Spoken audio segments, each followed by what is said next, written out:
Hello, everyone. This is part 2 of session 10 of Pre-Socratics to Augustine, also called History of Philosophy 1. We are talking about the Meno, and we are talking about the center section of the Meno, where Socrates aims to get clear about the so-called Meno Problem, which says that you either know something or you don't know it. If you know it, there is no need to inquire into it. And if you don't know it, then there's no way in which you could inquire into it. Because since you don't know it, you don't know what you would be looking for. And you wouldn't be able to recognize it if you found it. So this is a really fundamental puzzle about the possibility of inquiry. And the first reply that Socrates offers is what we discussed already last time, namely, well, there is this story that the priests and priestesses and divine poets tell, namely that somehow the soul saw everything prior to being born, and then it can recollect this. Now, Socrates now proceeds to demonstrate this through an example. He asks Meno, do you know the boy who is, someone who is nearby? Can you call him to join us? Tell me, did he study any geometry in the past? No, he hasn't. Does he speak Greek? Yes, he does. So let's kind of do a kind of experiment. Let's do an illustration. Let's ask the boy to double a square.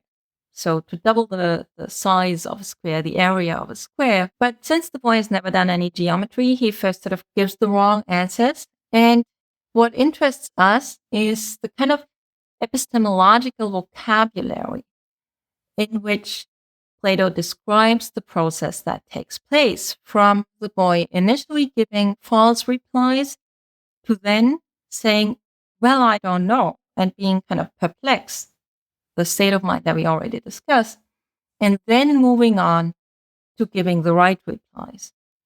So initially, the boy has false beliefs. He says what seems to him, and that is expressed in the verb that belongs to the noun that we already studied a little bit when we talked about Parmenides, Doxa, opinion. The verb is dokein, something seems to you. So the way things are being expressed is in terms of what seems to the boy. And after having given some wrong replies and sort of not quite seeing how to move forward, then the boy kind of gets to the moment where he realizes that he doesn't know the answer. That is presented as progress.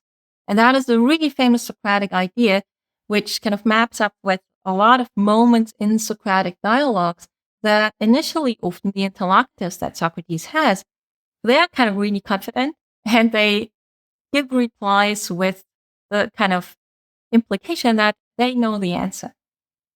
And then, of course, they always fail and they are refuted by Socrates and so on. And eventually, the better interlocutors to whom the boy in the Meno belongs, they realize that they actually don't know the answer. And only once they realize that, they kind of really begin to think. And that's presented as a kind of important step in the cognitive development toward actual inquiry, that you're not going to really inquire into anything until you genuinely see that you don't yet know it. Because only then you kind of clear away preconceived opinions and sort of dogmatic ideas like, I know the answer, rather then you begin to sort of genuinely ask yourself, okay, so what's going to be the right answer? And from that point on, the boy makes quick progress and comes up with the right reply. But the right reply, interestingly, is not described as knowledge, as we would expect, since in the recollection story, the claim was that we recollect the knowledge that the soul gained prior to birth. So initially, the recollection story said, well, the soul knew everything prior to birth, and then it can recollect it.